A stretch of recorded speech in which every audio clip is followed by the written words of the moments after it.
My name is Nora Whitmore. I am 65 years old, a retired librarian who once believed that books and quiet devotion could shield me from the storms of life. Yet here I am, standing in the middle of a run-down barn on the night of my birthday, clutching a rusty key in trembling hands. The wind whistled through the broken boards, carrying the echo of my daughter's words, her cold voice ringing like a verdict. "You're nothing but an old burden." She had taken the villa in Napa Valley, the sun-drenched vineyards, the place where I had once raised her among the roses and laughter. I was thrown out of the house I thought was mine, cast aside by the very child I had given everything to, and so I chose this barn for shelter, the last thing my husband left to me. What I found inside that night left me utterly stunned. I had never expected to end up here, wrapped in the shadows of splintered wood and forgotten dust, while my daughter celebrated her triumph in marble halls and glass chandeliers. The barn was supposed to be worthless, a cruel joke disguised as an inheritance, yet something about it called to me. As I slid the key into the old lock, the metal groaned as though waking from decades of silence. The heavy doors shuddered before creaking open, revealing a darkness so dense it swallowed the moonlight whole. I hesitated on the threshold, heart pounding, afraid of what waited in the silence. But the choice had already been made for me. This was all I had left. Inside, the smell of hay and rust wrapped around me like a shroud. Dust motes floated in the pale beam of my flashlight, landing on broken beams, cracked floorboards, and rusted farm tools abandoned to time. I thought of my husband Richard, of the smile that once lit his eyes, and how he had promised me, "Nora, you'll always be safe." Safe. What kind of safety could be found in this ruin? And yet, even in despair, I felt a pull, as if some secret lay hidden just beyond sight, waiting for me to claim it. The sting of betrayal burned deeper than the chill of the night. Claudia's face haunted me, the smug tilt of her chin, the glint of victory in her eyes as she accepted the keys to the villa, the way she dismissed me in front of the lawyer without a flicker of remorse. She had everything I thought would be mine: the vineyards, the house, the memories carved into every stone. What she left me was a carcass of wood, but I told myself that if this was all I had, I would not crumble. Even in exile, a woman must stand. As I stepped further into the barn, the silence grew heavier. My flashlight flickered across the walls, catching on something sharp. For a moment, I thought it was just the reflection of a broken shard of glass. But then I saw it clearly. A glint of metal gleaming from the corner, clean and deliberate, out of place in a room drowning in decay. My breath caught in my throat. The hairs on the back of my neck stood on end. Richard. Could this be his doing? My heart ached at the thought. He had always been a man of riddles and quiet foresight, a man who saw further than I ever could. Perhaps even in death, he was still speaking to me. I pressed a hand against my chest, steadying my breath. The barn was no longer just a shelter. It was something else, something layered with meaning, and I could not turn back now. That night, in the darkness of that forgotten place, I felt my story shift. For the first time in years, I wasn't just a widow discarded by her own blood. I was a woman on the edge of discovery, pulled into a path Richard had quietly carved for me. And so, with the weight of betrayal pressing down on me and the faint spark of something unknown stirring within, I whispered into the night, "Richard, what have you left me?" The only answer was the whisper of the wind through the cracks in the wood. Still, I knew this was only the beginning. Before I take you deeper into what happened next, allow me to pause for a moment. If you've ever been told you were too old, too weak, or too much of a burden, you will understand the fire that carried me forward. If my story resonates with you, stay with me until the end, and if you feel moved, share it with others. Your support helps me continue to tell these untold stories, Stories that remind us it's never too late to reclaim dignity and discover unexpected strength.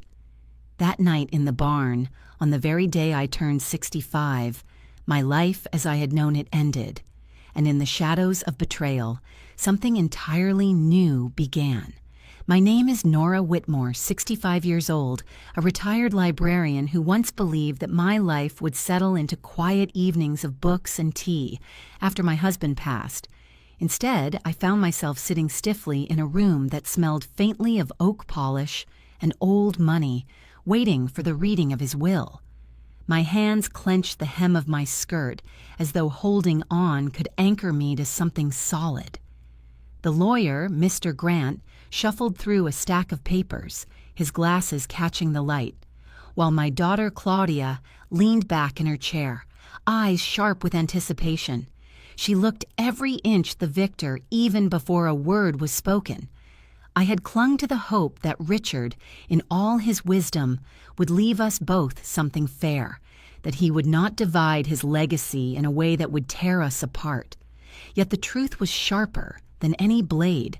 The villa in Napa Valley, the house I had nurtured into a home, the vineyards where Richard and I had once walked hand in hand, that villa was handed to Claudia. My daughter's lips curled into a satisfied smile as the words fell from Mr. Grant's mouth. For me, there was nothing of marble, glass, or sunlight. What Richard left me was a barn, a run-down barn on the outskirts of the estate. Claudia's laughter cut through the stillness like glass shattering on stone. "Of course," she sneered, turning toward me. "The villa belongs to me now. You can have your barn, Mother. It suits you." Heart faltered. Every syllable carried contempt, each word pressing me deeper into exile. I wanted to defend myself, to remind her that without my sacrifices, she would not have had the education, the life, the foundation she stood on. But the weight of her scorn left me voiceless. Mr. Grant cleared his throat, his tone clipped and final. "These are the instructions as left by Mr. Richard Whitmore. His decision is binding." He looked neither at me nor at Claudia, his eyes locked firmly on the page, as if detachment could shield him from the pain his words inflicted. For a fleeting moment, I wondered if Richard had done this to protect me, to teach Claudia a lesson, or if it was simply his way of ensuring peace. But peace was nowhere to be found in that room. Claudia leaned forward, her voice a venomous whisper meant to wound. "You know, Mother, I've always despised how weak you are. Always clinging to Father, hiding behind his shadow, pretending your silence was grace. He saw it too. That's why you're left with nothing but splinters and dust." Her words struck harder than any physical blow. She was not just celebrating her gain, she was reveling in my humiliation. I tried to lift my chin to keep my dignity intact, but my body betrayed me, trembling under the cruelty of my only child. The barn. Was this truly all Richard thought I was worth? A hollow structure falling into ruin, a place where forgotten tools rusted in the dark? Or was it something else, something more that Claudia could not see? Still, humiliation wrapped around me like a cold chain. Claudia stood, smoothing her designer dress, already embodying the mistress of the villa. "Don't think you can linger here, Mother. This is my home now. You'll need to leave today. Take your barn and whatever scraps you find in it. I have no room for you here." Her dismissal was absolute, as though the blood that tied us had been severed forever.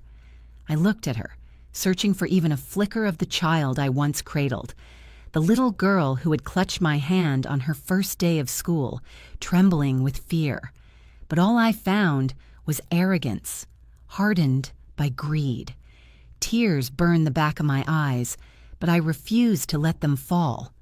Not here, not in front of her. Mr. Grant folded the will neatly, his expression unreadable, and slipped it back into its folder. "That concludes the reading," he said. The formality of his voice grated against the storm brewing inside me. He stood as though to signal the end of an unpleasant duty, offering nothing more. He was simply the messenger, and I could not blame him for carrying out the orders left behind. Claudia gathered her handbag and keys with a careless air. She didn't even look at me again. To her, I had become invisible, erased in the very house where I had poured my life into raising her. She had claimed victory, and I was cast out with only a barn to my name. When the room emptied and I was left alone with silence, I pressed my hands against the polished table to steady myself. "Richard, my love, why? Why would you place me here, humiliated and discarded, while she, our daughter, drove me into exile?" The barn key felt heavy in my pocket, as though it carried more than just rust and age. I rose on unsteady legs, my heart pounding with both grief and defiance. Claudia might have thrown me aside, but I would not surrender to despair. Perhaps Richard had hidden something in that barn, something Claudia's arrogance blinded her to. Perhaps he trusted me more than I realized. The thought was the only ember of hope I had left, and I clung to it with all my strength. If you've ever been betrayed by someone you loved, you know the hollow ache that settles deep within the chest. That night, as I left the villa for the last time, I carried that ache with me. And if my story strikes a chord with you, I invite you to stay and walk with me through the path that unfolded. Your presence gives me courage to keep telling what happened. And if you feel moved, share this journey so others might find strength in it too. I closed the door behind me, leaving the villa to Claudia's hollow triumph. In my pocket, the barn key pressed into my palm. It was time to face what Richard had left me. My name is Nora Whitmore. I am 65 years old, once a librarian who spent her days surrounded by shelves of forgotten stories. Now, my own story had become one of betrayal and exile. My daughter Claudia inherited the villa in Napa Valley, with its manicured vineyards and grand halls, while I was left with a rundown barn. She called me an old burden, her words sharper than any blade, and she threw me out as if I were nothing. So here I was, standing in front of the barn on the outskirts of the estate, clutching the rusty key my husband Richard had left me, and wondering if this broken place was truly all I had left. The heavy doors groaned as I pushed them open, the sound echoing into the cold night. My flashlight beam cut through the dust and shadows, falling across warped planks and forgotten farm tools. The air smelled of mold and damp hay, as though the barn had been holding its breath for years, waiting for someone to step inside. For a moment, I felt foolish. Claudia had been right. What was this but a shelter for rats and cobwebs? But as I took another step, my light caught something peculiar. Amid the ruin, there was a faint, metallic glimmer, deliberate and clean, as though untouched by decay. I froze. Richard's face flickered through my memory, his knowing smile, the way he had always spoken in half-truths, as if guiding me towards something without ever saying it aloud. Could he have hidden something here? My breath grew shallow. I tightened my grip on the flashlight and moved closer, heart pounding. The glint came from a panel of wood near the far wall. Unlike the others, it was smoother, less weathered, as though replaced or concealed on purpose. I brushed my hand over it, dust coating my fingers. Then with a small push, the panel shifted. Behind it was a small compartment. Inside lay an envelope with my name written in Richard's unmistakable hand. My knees weakened, and I sank to the floor, staring at the familiar curves of his penmanship. The paper smelled faintly of cedar and ink, and in that moment I felt as though he were there with me, guiding me as he always had. My fingers trembled as I held the envelope to my chest, afraid to open it and yet desperate to hear his voice once more through the words he had left behind. I pressed my back against the cold wooden wall, tears stinging my eyes. Claudia had taken the villa, the life I thought would be mine, but Richard had placed this in my hands. A barn, yes, but clearly something more. My grief and anger swirled with something new, curiosity, maybe even a fragile spark of hope. What could he have hidden here that he didn't want Claudia to find? I leaned my head back, closing my eyes for a moment. "Richard," I whispered into the silence, "what have you done?" The barn creaked in reply, the sound of old beams settling as though carrying secrets within their bones. The weight of the envelope pressed into my palm, solid and undeniable. Before I take you deeper into what Richard revealed, I want to thank you for staying with me. These memories are not easy to relive, but sharing them gives them meaning. If you've ever felt abandoned or overlooked, perhaps my story will remind you that hidden strength sometimes comes from the places we least expect.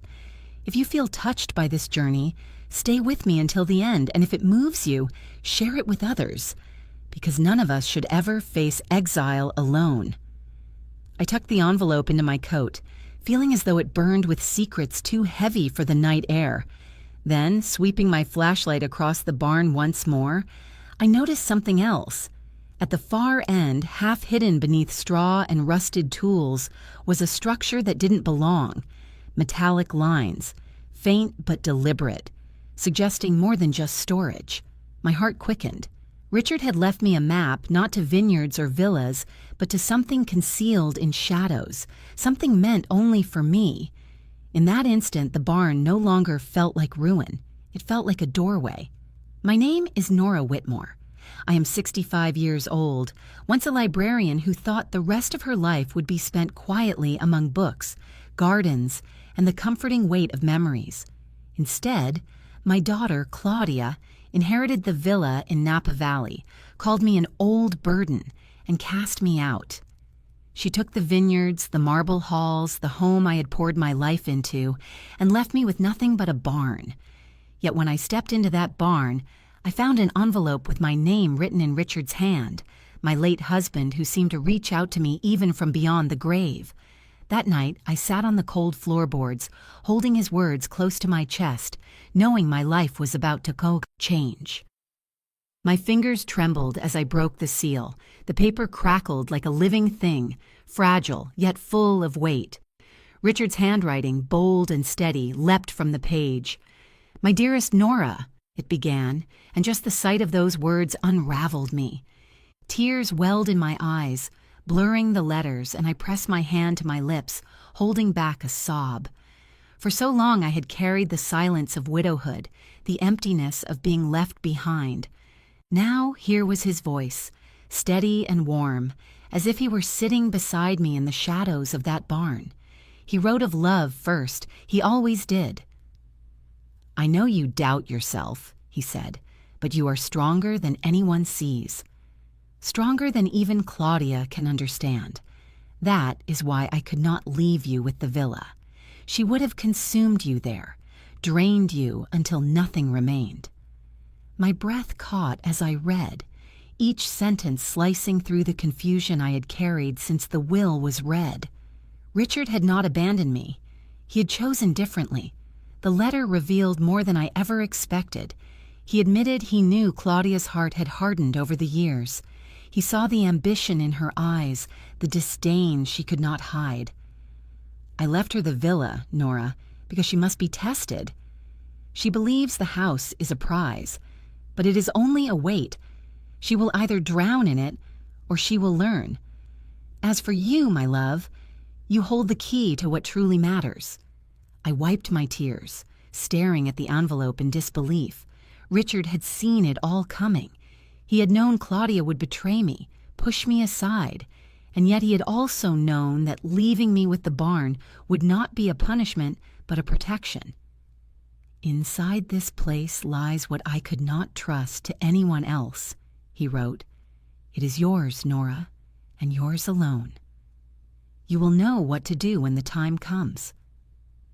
I folded the letter back into the envelope, holding it as if it were a heartbeat in my hands. For the first time since Claudia's cruel dismissal, I felt something bloom inside me, an ember of purpose, faint but unyielding. Richard had trusted me. He had seen strength in me where even I had seen only frailty. As I sat there in the dim light of the barn, I could almost hear his voice, the calm cadence he used when we sat on the porch together in the evenings. "Nora," he would say, "life doesn't always reward the kind, but kindness is its own inheritance." Now, with the barn creaking around me and the cold seeping into my bones, I understood what he meant. He had not given me stone and glass. He had given me a riddle, a challenge, and a legacy that could not be measured in vineyards. Before I share more of what Richard entrusted to me, let me pause and speak directly to you. If you've ever been cast aside, made to feel small or unwanted, then you understand the ache I carried that night. But you also know that sometimes, hidden beneath rejection, there is a path to something greater. If my story resonates with you, I hope you'll stay with me until the end.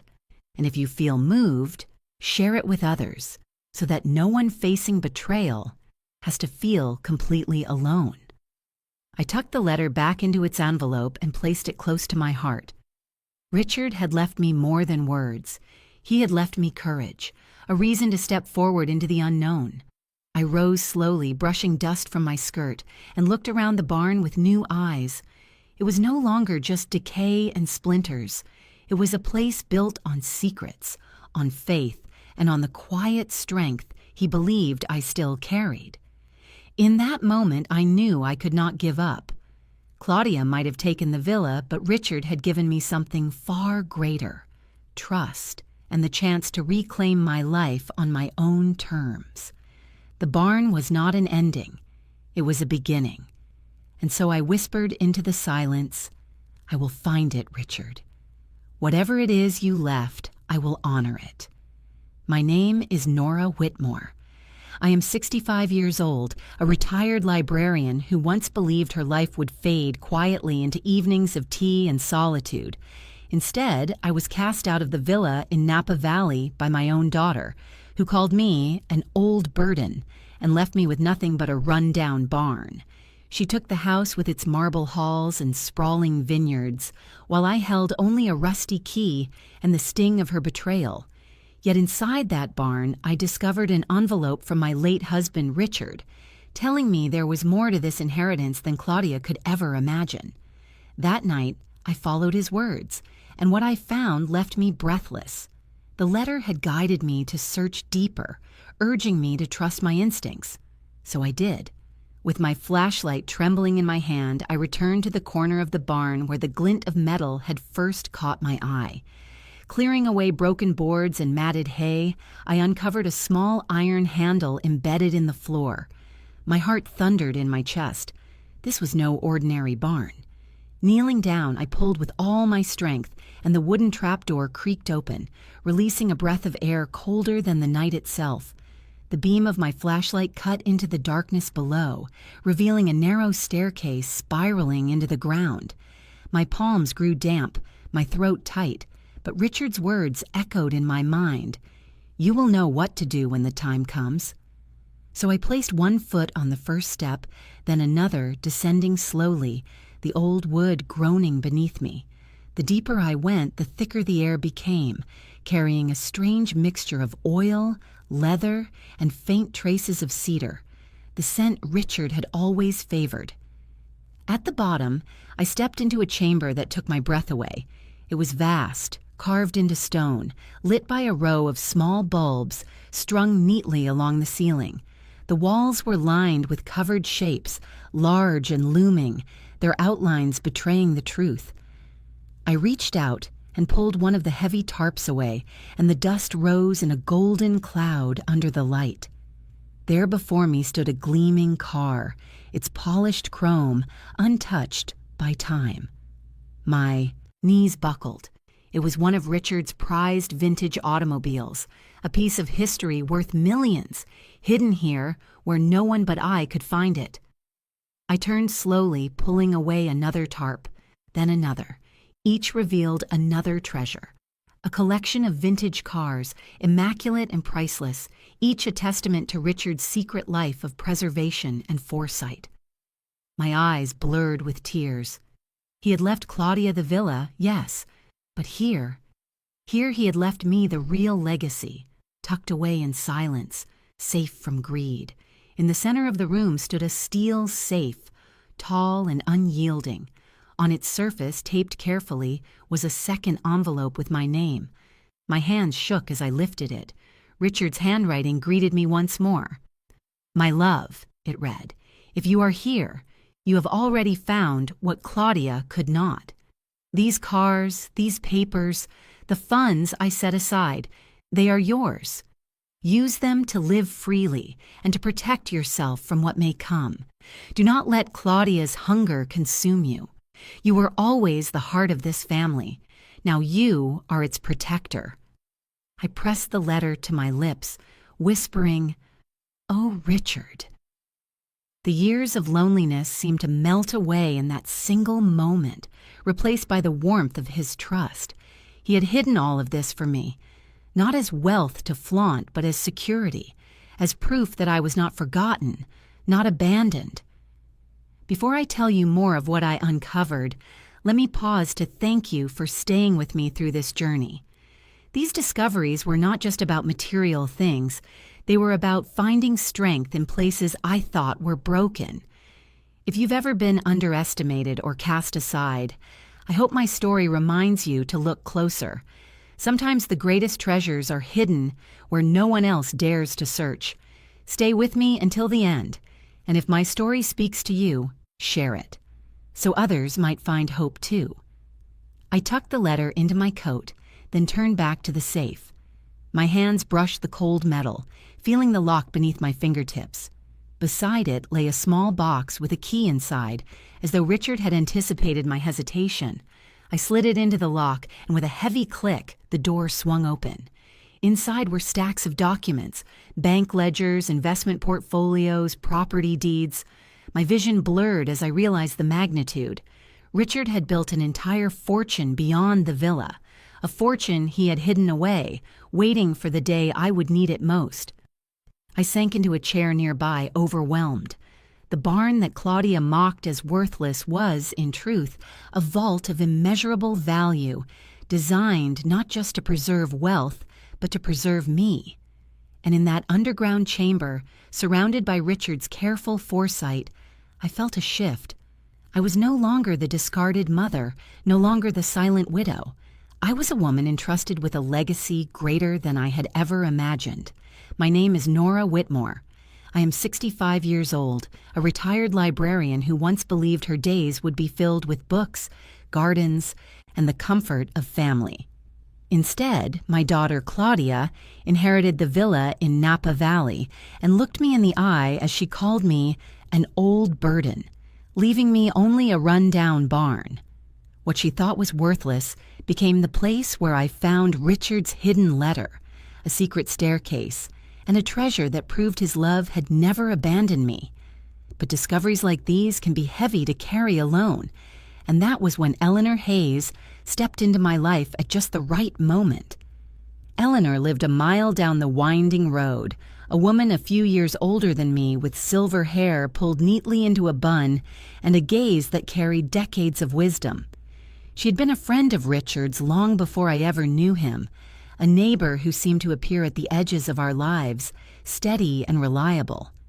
I hadn't spoken with her in months, not since Richard's funeral, but one morning, as I swept the dust from the barn's threshold, I saw her figure approaching. She leaned on a walking stick, her coat buttoned against the autumn chill, and her presence filled the air with a quiet strength. "I heard you've moved into the barn," she said gently, her voice more understanding than pitying. Claudia made sure everyone knew. The sting of shame rose in my chest, but Eleanor's eyes softened. "Don't you worry, Nora. Richard prepared more for you than she realizes." My breath caught. How could she know? We sat together on an old wooden bench by the barn, the morning sun painting the fields gold. Eleanor reached into her pocket and pulled out a small brass key, its surface worn smooth. She pressed it into my palm. "Richard gave me this years ago," she whispered. "He told me to hold on to it until the day you needed it." I stared at the key. the metal warm from her touch, and tears stung my eyes. Richard had thought of everything, down to the moment when I would need a friend to place hope directly into my hand. Eleanor leaned closer, her voice low and steady. He worried about Claudia. Worried she would challenge you, drag you into court, try to strip you of what he wanted you to have. He trusted me to help you, Nora, and I will her words wrapped around me like a shawl, easing the ache I had carried since the will was read. In Eleanor, I saw not just a neighbor, but an ally, someone who understood the burden of betrayal and the quiet strength it took to rise above it. Before I tell you what happened next, let me pause for a moment. If you've ever felt the sting of being underestimated, or if someone you love has turned against you, you know how heavy that silence can be. But allies can come when you least expect them. If my story speaks to you, stay with me, and if you feel moved, share it with someone who may need to be reminded that they are not alone. Your support helps me continue walking this path of truth and healing. Eleanor walked with me into the barn, her steps slow but deliberate. Together we descended the hidden staircase I had discovered, the light bulbs flickering to life above us. When she saw the rows of covered cars, her lips curved into a knowing smile. "I told him once this place looked like nothing but rot," she said softly, but Richard only smiled and said, "That's the beauty of it. No one will look where they think there's nothing worth taking." She touched the hood of one of the vintage cars with reverence, as if greeting an old friend. She guided me toward a second trap door at the far end of the chamber, one I hadn't noticed before. The brass key slid into its lock as though it had been waiting for decades. With a heavy click, the door opened to reveal a smaller room beyond. Inside were cabinets filled with legal documents, receipts, and meticulously kept journals. Eleanor's eyes met mine. "This is what he wanted you to have. Proof. Records that will stand against any challenge Claudia tries to bring." I ran my fingers over the leather-bound journals, each page a record of Richard's foresight. Bank accounts, trusts, investments, all secured under my name, hidden from Claudia's reach. My chest swelled with both gratitude and grief. He had done all this quietly, building walls of protection around me while I remained unaware, and Eleanor, steady Eleanor, had carried the key all these years, waiting for the moment to deliver it into my hands. When we returned to the sunlight, I clasped her hand, unable to contain the emotion rising in me. "Eleanor, why would you do this for me?" She smiled faintly, her eyes shining with memories of her own. "Because, my dear, Richard saved me once too. He believed in people when they had lost belief in themselves.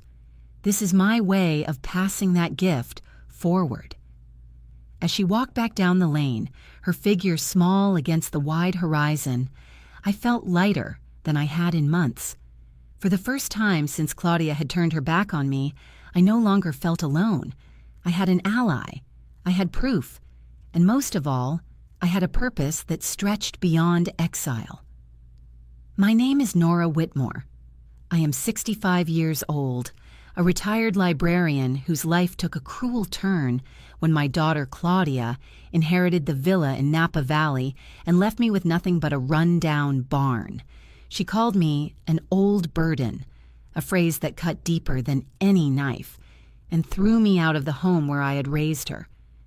What she didn't know was that inside that barn I had uncovered Richard's hidden letters, a staircase, and treasures that spoke of his love and foresight. I was still learning what they meant when Claudia herself appeared at the barn's doors, her presence like a storm I had no choice but to face. It was late afternoon when her sleek black car crunched over the gravel path. I froze, my hands still dusty from lifting boxes in the hidden chamber below. The barn doors stood ajar, and I rushed to close them, but Claudia's sharp voice cut through the air before I could move. "So this is where you're hiding, Mother." Her heels clicked on the ground as she approached, her perfume too sharp for the rustic air, her eyes gleaming with disdain. She stepped inside, surveying the shadows with a mocking smile. Charming. I see Father's little joke suits you perfectly. Her words sliced through me, but I held my ground. Claudia, I said quietly, you didn't have to come here. She laughed, tilting her head, her earrings catching the light. Of course I did. I needed to see what kind of pitiful existence you've chosen. A barn? Honestly, Mother, it's embarrassing. I bit back the ache in my chest. Once, she had been my little girl with braids and scraped knees, clinging to my hand. Now she stood before me like a stranger carved from cold marble.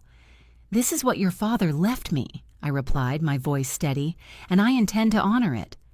Her eyes narrowed. Honor it? Don't make me laugh.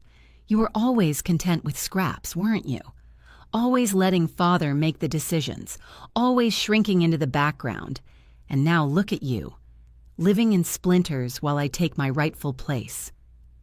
The venom in her tone made my stomach twist, but I refused to lower my gaze. Your rightful place?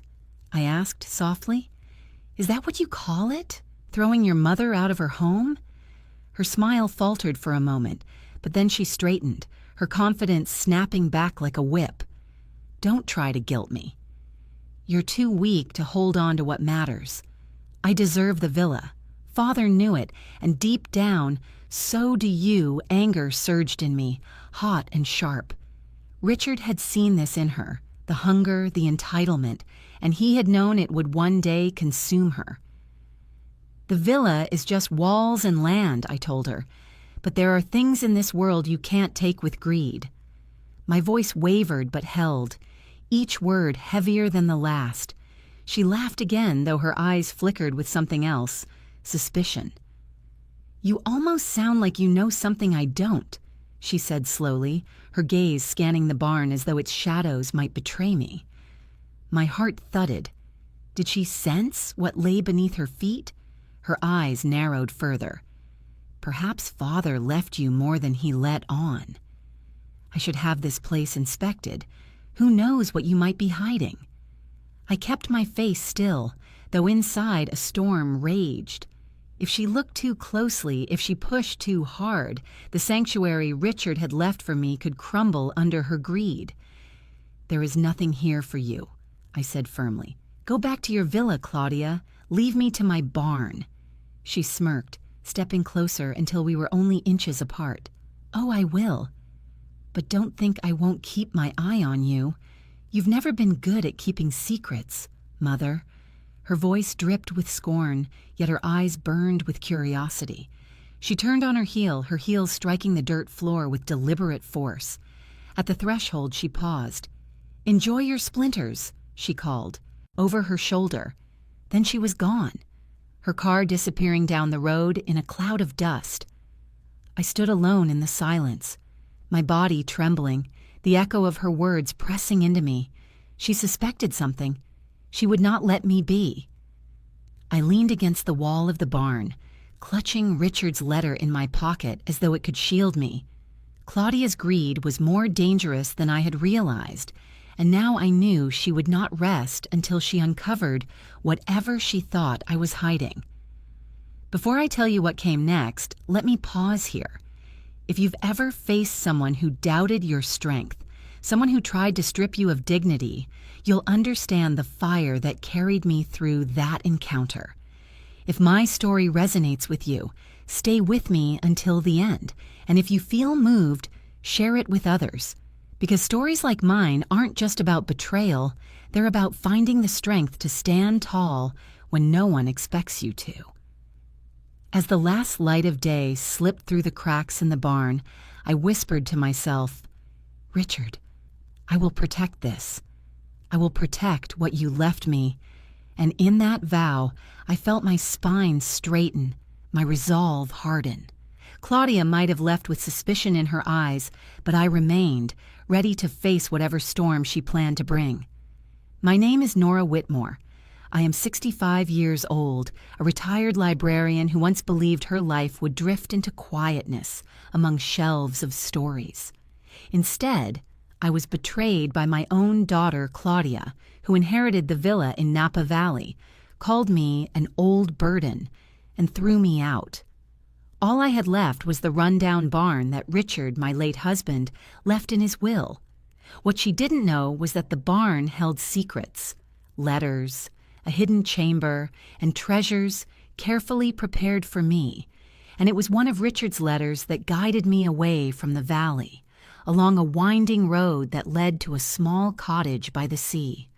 The drive there was long, the landscape shifting from vineyards and rolling hills to rugged cliffs and the endless expanse of water. The cottage stood at the edge of it all, weathered but strong, with white shutters and a red door that looked as if it had been waiting for me. When I turned the key Richard had tucked into his letter, the lock clicked open without resistance, as though the house had known my hand would one day arrive. I stepped inside, and the air smelled faintly of salt and cedar, Richard's scent lingering as if he had only just left. The living room was simple but warm, filled with wooden furniture polished by time, a stone fireplace, and shelves lined with books I didn't recognize. On the mantel rested a photograph of Richard and me from decades ago, our younger selves smiling under the Napa sun. My breath caught. He had placed it here deliberately. This was not just a property, it was a sanctuary. As I walked through the cottage, I felt the heaviness of betrayal lift, replaced by a sense of belonging. The barn had been a vault hidden and secretive, but this was a home. Richard had given me not only wealth, but also a place where I could breathe, where Claudia's shadow could not reach me. For the first time since his passing, I felt safe. In the kitchen, I found another envelope tucked carefully inside a drawer. My hands shook as I opened it. Inside was a note written in Richard's familiar hand, shorter than the first but no less powerful. "My love," it read, "this cottage is yours alone. It is registered in your name, beyond dispute. If Claudia comes after you, she cannot touch this place. Live here freely, heal, and when you are ready, there is someone you must meet." That someone arrived the next morning. A gentle knock sounded at the door, and when I opened it, I saw a man in his late 60s, tall and calm, with kind eyes behind wire-rimmed glasses. "Mrs. Whitmore?" he asked softly. "I'm Dr. Allen, Richard's physician. He asked me to give you something when the time was right." He reached into his briefcase and pulled out a small recorder. We sat by the fire as I pressed the play button. Richard's voice filled the room, deep and steady, and my heart nearly broke hearing it again. "Nora," he said, "if you are listening, then you found the cottage. Good. I feared what Claudia might do after I was gone. I feared she would try to consume you with her bitterness, but I wanted you to have a place where you could begin again. Promise me you will not let her take this from you. Promise me you will choose life." Tears streamed down my face as his voice faded. Dr. Allen placed a gentle hand on mine. "He spoke of you often," he said. "He worried for you, more than you realize. He wanted to be sure you had strength to carry on before I share more. Let me pause for just a moment. If you've ever been cast aside or made to feel small, then you know how vital it is to find a place where your worth cannot be questioned. For me, this cottage was that place. If my story resonates with you, I invite you to stay with me until the end, and if it touches you, share it with others. No one should face betrayal without knowing that healing is possible. That night, I stood on the porch, listening to the waves crash against the cliffs. The stars stretched wide above me, and the salty air wrapped around me like a blanket. I held Richard's letter and the recorder close to my chest, whispering my promise into the wind. "I will live, Richard. I will protect what you gave me." The villa was Claudia's prize, heavy with greed and arrogance. But here, in this little cottage by the sea, I had something greater, a place where love lingered, where healing could take root, and where I could begin again. My name is Nora Whitmore. I am 65 years old, a retired librarian who thought her later years would be spent in the comfort of the villa in Napa Valley. Instead, my daughter Claudia inherited the villa, called me an old burden, and threw me out. What she didn't know was that the rundown barn Richard left me held more than splinters. It held his letters, a hidden chamber, and treasures he had set aside to protect me. For a time, I thought I was safe within Richard's foresight, but Claudia's hunger was never satisfied, and the day came when she learned that my barn held more than she had ever imagined. It started with shadows at the edge of my days. I noticed footprints in the dirt near the barn that weren't mine, a faint impression of tires at odd hours, and once, when I came back from the cottage, I found the barn doors slightly ajar, though I knew I had locked them. Claudia had hired someone to watch me, to follow me, and it was only a matter of time before her suspicion grew into certainty. The barn she had dismissed as worthless now gnawed at her, and when her private investigator reported back to her, the storm finally broke. One evening, just as the last light slipped behind the hills, Claudia arrived. Her car's headlights swept across the barn, harsh and unforgiving. I stood in the doorway, my heart heavy, as she stepped out in heels too fine for gravel, her face tight with a determination that chilled me. "So, Mother," she said, her voice sharp as the wind, "I hear you've been hiding something. Something Father left for you." My breath caught, but I forced myself to stay calm. "Claudia, you shouldn't be here." "Oh, but I should," she spat, stepping closer. "Do you really think I wouldn't find out? Do you think you could sit here in your little pile of wood keeping secrets from me? I know about the cars, the safe, everything. That barn you love so much, it's not just rotting wood, is it?" Her words hit like blows, each syllable a confirmation of my worst fear. She knew. My mind raced. She could not have stumbled onto the truth alone. Someone had told her, someone I could not see. But there was no denying it. Claudia had glimpsed the wealth Richard had hidden. I steadied my voice, though my hands trembled at my sides. "This was never meant for you, Claudia. Your father trusted me with it." Her laugh rang hollow. "Trusted you?" "He pitied you, Mother. He knew you couldn't survive without something to cling to, but you've kept it from me, his rightful heir. Do you think you can stand between me and what's mine?" The fury in her face frightened me, but behind it I saw something else, a desperation, a hunger that could never be filled. "It isn't yours," I said softly. "The villa is what he gave you. This is mine." She stepped closer until we were almost touching. "Don't test me, Mother. I will have what you're hiding. I'll take you to court if I must. I'll drag you through the mud until you have nothing left." Her words trembled at the edges, not with doubt, but with rage. I drew in a breath, pressing Richard's last letter to my chest beneath my coat, his words giving me strength. "If you try," I whispered, "you'll only lose more than you know." Claudia recoiled, her eyes narrowing, suspicion mingling with anger. "What do you mean by that?" she demanded. I didn't answer. Silence was my weapon now, the only shield I had left. She hated silence. It forced her to see the cracks in her own certainty. For a moment we stood in the dim barn, the weight of Richard's secrets pressing between us. Then, with a sharp turn, she stormed out, her heels striking the ground like gunshots. "This isn't over," she threw over her shoulder. "You'll regret crossing me." I watched her car vanish down the road, dust rising in the wake of her fury. My knees weakened, but I forced myself to stay upright. Claudia's greed had led her straight to the heart of what Richard left me, and now I knew she would stop at nothing to take it. The storm was no longer just suspicion, it was war. Before I tell you what came next, let me pause here. If you've ever been threatened by someone you love, If you've stood face to face with their betrayal, you know the chill that settles in your bones. But you also know the fire that rises in your chest when you refuse to break. If my story speaks to you, stay with me. And if it moves you, share it with others. Because no one should ever face a battle for dignity alone.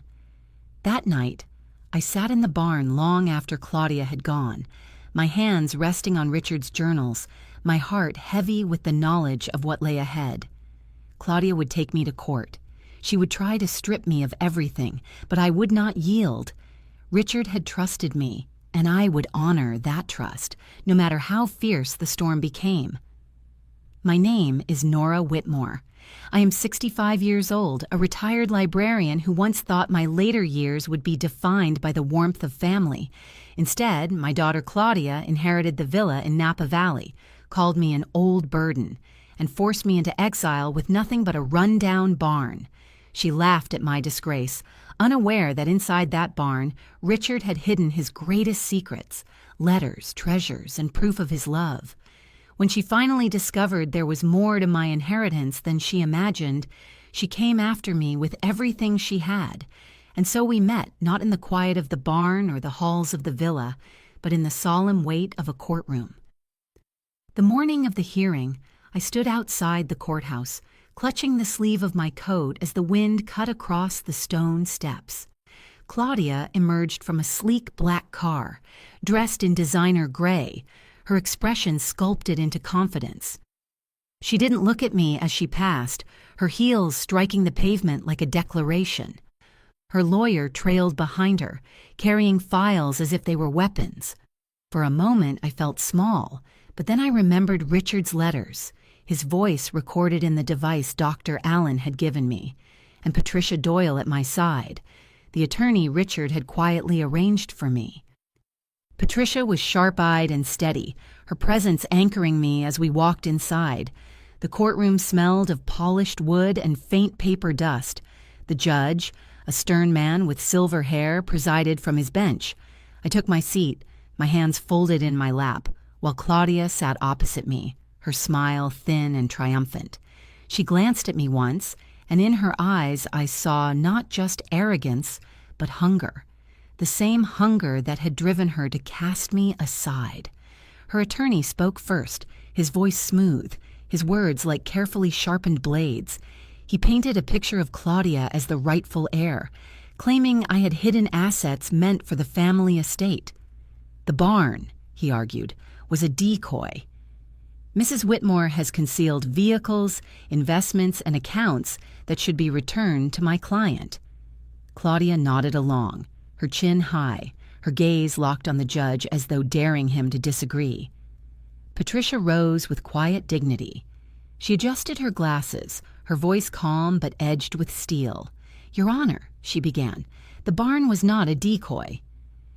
It was a deliberate inheritance left solely to Mrs. Whitmore. The villa was left to Miss Claudia Whitmore. That division was clear. What my client has discovered within her barn is not deception. It is exactly what her late husband intended her to have." The air in the room thickened. Claudia leaned forward, her face flushed. "He never loved you as much as he loved me," she snapped across the aisle, forgetting herself. Gasps rippled through the gallery. The judge's gavel struck, calling for silence, but the damage was done. Claudia's mask of control cracked, and for the first time, her desperation showed. Patricia waited for quiet before continuing. "We have proof," she said, sliding a small device across the table. The judge gestured for it to be played. A soft click filled the room, and then Richard's voice echoed through the chamber, deep and steady. "My dearest Nora," the recording began, "if you are hearing this, then my fears were true. I left Claudia the villa knowing her heart would be tested, but I entrusted the barn to you because within it lies the legacy I built for us. It belongs to you, Nora. Use it as you see fit. Do not let anyone, Claudia least of all, take it from you." The courtroom fell silent, Richard's words carrying a weight that could not be denied. My eyes burned with tears as I listened, not just to his instructions, but to the love in his tone. Patricia lifted her gaze to the judge. This message, recorded and notarized by Dr. Allen, confirms Mr. Whitmore's intention beyond dispute. My client's inheritance is valid, protected, and cannot be claimed by the plaintiff. The judge's expression softened, though his authority never wavered. "The evidence is clear," he declared. "The barn and everything contained within it belongs solely to Mrs. Nora Whitmore. This case is dismissed." Claudia gasped, her face crumpling in disbelief. "No!" she cried, rising to her feet. "This isn't fair. He loved me. He loved me more than her." Her voice broke, shrill and raw, echoing off the walls. The judge banged his gavel again, but she no longer cared for decorum. She turned to me, her eyes brimming with fury and tears. "You've stolen everything from me, Mother." Everything. I sat still, my hands clasped together, my heart aching at the sight of her unraveling. This was not victory. It was heartbreak wrapped in justice. Before I take you to what happened after the gavel fell, let me pause here. If you've ever had to fight for your dignity, if you've ever had someone try to strip away what was rightfully yours, you understand the weight of that courtroom. If my story speaks to you, stay with me until the end. And if it touches you, share it with someone who needs to hear that justice can come even in silence. As Claudia stormed out, her lawyer struggling to follow, Patricia placed a gentle hand on my shoulder. "You did well," she said. I nodded, though my heart was heavy. The law had spoken. Richard's voice had defended me even from beyond the grave. But the rift between my daughter and me had only deepened. And as I stepped outside into the sharp autumn air, I whispered to Richard's memory, "We won." But at what cost? My name is Nora Whitmore. I am 65 years old, a retired librarian who once imagined her final years would be spent in the quiet comfort of family. Instead, my daughter Claudia inherited the villa in Napa Valley, looked me in the eyes and called me an old burden. She cast me out with nothing but a run-down barn, mocking me as she took possession of the vineyards and marble halls. What she never knew was that the barn held Richard's hidden legacy, treasures he entrusted to me alone. I defended that legacy in court, where Richard's voice cleared all doubt and the judge ruled in my favor. But what came after was not triumph. It was the breaking of my daughter's pride and the moment that revealed the little girl she had once been. The courthouse emptied slowly that day, but Claudia lingered behind, pacing in the hallway with fury and despair written across her face. When I emerged, Patricia Doyle by my side, Claudia turned sharply. Her eyes were red from tears she refused to shed in front of the judge. "You think you've won, don't you?" she hissed, her voice trembling. "But all you've done is humiliate me." Her words struck me harder than I expected. For so long she had been the child I wanted to protect, even as she hurled cruelty at me. Now, stripped of her arrogance, she looked small, angry, yes, but also lost. She pushed past me, her shoulder hard against mine, and stormed into the parking lot. For a moment, I wanted to let her go, to leave her in her fury. But something in my chest ached, a reminder that no matter how sharp her betrayal, she was still my daughter. Later that evening, back at the barn, I found her again. She had come unannounced, her car parked crooked in the drive, her figure slumped on the steps as though the weight of the world pressed down on her. The anger in her face was gone, replaced by something rawer: grief, confusion, desperation. When I approached, she didn't look up, only whispered, "Why did he choose you? Why not me?" I sat beside her in the fading light. For a long time, neither of us spoke. The silence stretched, heavy but fragile. Finally, Claudia lifted her hands to her face, and that was when I saw it. The delicate scarf she clutched, frayed at the edges, a scarf I had once wrapped around her shoulders on her first day of school. She had kept it all these years. My throat tightened. She pressed the fabric to her eyes, her shoulders shaking. "I hate you," she choked, "because I wanted him to see me. I wanted him to trust me like he trusted you, but he never did." Her sobs broke free then, jagged and unrestrained, echoing in the quiet air. My heart clenched, torn between sorrow and anger, love and disappointment. I placed my hand gently on her back. "Claudia," I whispered, "your father saw you. He wanted to believe in you, but he also saw the hunger in your heart, and he feared it would consume you. That's why he left you the villa, not as punishment, but as a test. And this," I gestured toward the barn behind us, "this was his way of protecting me." She looked at me then, her face streaked with tears, her eyes wide and vulnerable, no longer the woman who had stood in court, but the child I had once rocked to sleep. "I don't know how to stop," she admitted. "I don't know how to be anything but this."